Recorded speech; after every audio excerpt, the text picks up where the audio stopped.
And now shifting to the college recruiting process that you've been through, I've been Mm-hmm. through. Maybe you have some advice for players and also for parents, because we are through some stress. And yeah, the process is very stressful. I It's I've been horrible. I've been on a path very hard because my kid stopped playing tennis at 15 and Yeah. he wanted to go to college at 17, so he has no track records, and that in the USA is a problem. Yeah. So which advice you have for parents and for players?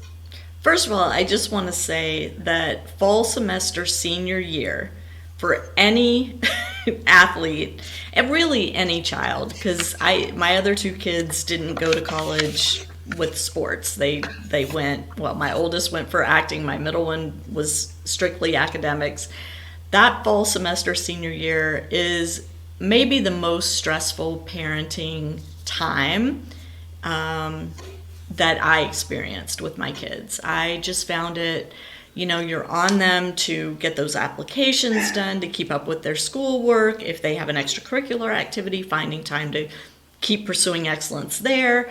There's just so much going on. And so I want to just say to any parent that is at that place or getting ready to enter that place in the next month or two, to know that it is going to come to an end.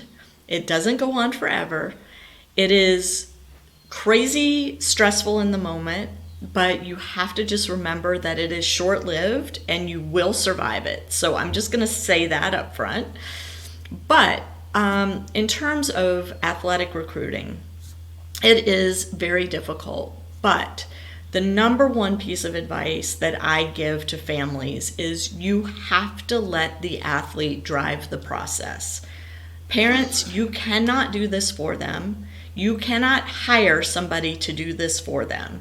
You can hire somebody to advise and guide along the way, but the student athlete has to put the work in, and they have to be responsible for their final decision of where they're going to go, because things don't always work out.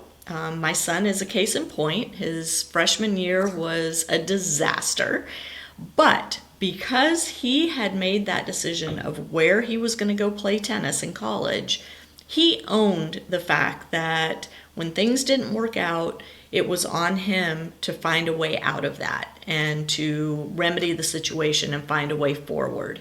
He didn't blame me, he didn't blame his dad, he didn't blame his junior coach.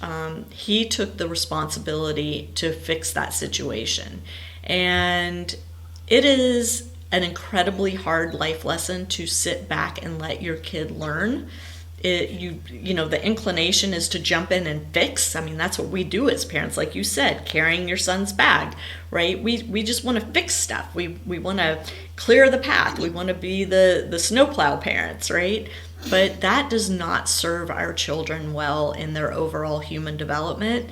And really, at the end of the day, whether or not they're a great tennis player takes a way lower seat to whether or not they're a great human being. And so we've got to let them go through this process of college recruiting, learn how to communicate, learn how to manage their time, learn how to schedule and calendar things so that they stay on top of the process, stay on top of the communication with the coaches, learn how to evaluate conversations and read between the lines and pick up on red flags and notice all the nuances that are going to help determine what type of experience they have once they get to go play college tennis.